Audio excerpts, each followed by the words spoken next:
गायक सिद्धू मूसेवाला की पिछले साल मई में गोली मार के हत्या कर दी और गोली मार के हत्या करने वाला गोल्डी बराड़ आज भी चैन से कनाडा में है। कनाडा में जाने की पहली शुरुआत 1902 में हुई थी, जब पंजाबी सिख कोलंबिया रिवर लूमर कंपनी में काम करते थे और वह ब्रिटिश कोलंबिया पहुंचे थे।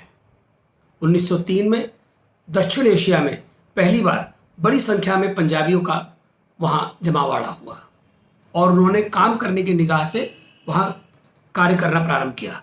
1905 में उन सब लोगों ने मिलकर कोलंबिया में एक गुरुद्वारे का निर्माण किया, जबकि कुछ दिन बाद ही उसको ढा दिया गया और इन सब लोगों को सख्त किया गया कि यहाँ किसी प्रकार का भी मजहबी उन्माद नहीं फंसाया जा सकता।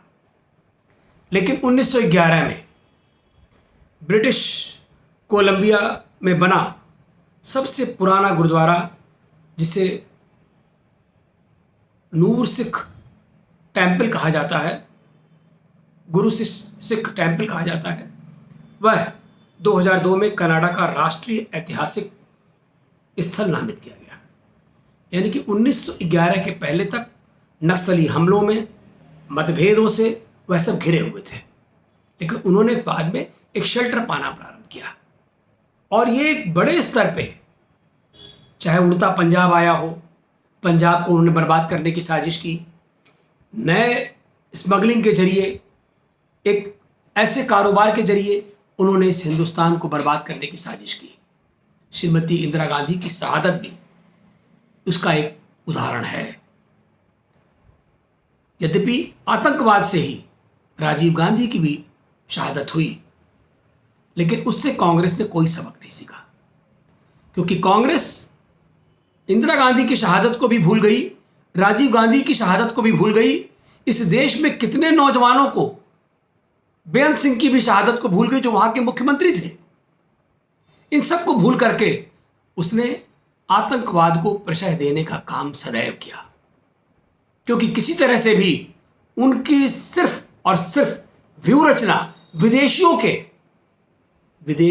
के दबाव में और विदेशियों के सहयोग से, उसमें चीन भी है, उसमें इटली भी है, उसमें पाकिस्तान भी है, उनके समर्थक अन्य देश भी हैं, इस्लामिक देश भी हैं, जो वो सत्ता में बने रहना चाहते हैं। इसलिए वो किसी प्रकार का भी प्रयास करते हैं और कोई भी चला जाए, यह ऊपर से तय होता है कि किसको कब जाना है। ये जानने के बाद भी, जबकि कई आरोप लगे, संजय गांधी के जाने के बाद भी उनकी माता पर भी आरोप लगे, तो वह आरोप निराधार नहीं है, यह उनकी सोच का एक प्रक्रिया मात्र है। मैं आगाह करना चाहता हूं इस वीडियो के जरिए उन लोगों को जो दूर बसे हुए हैं और भारत के प्रति दुष्ट दृष्टि रखते हैं, वह समझ लें ये नया भारत है।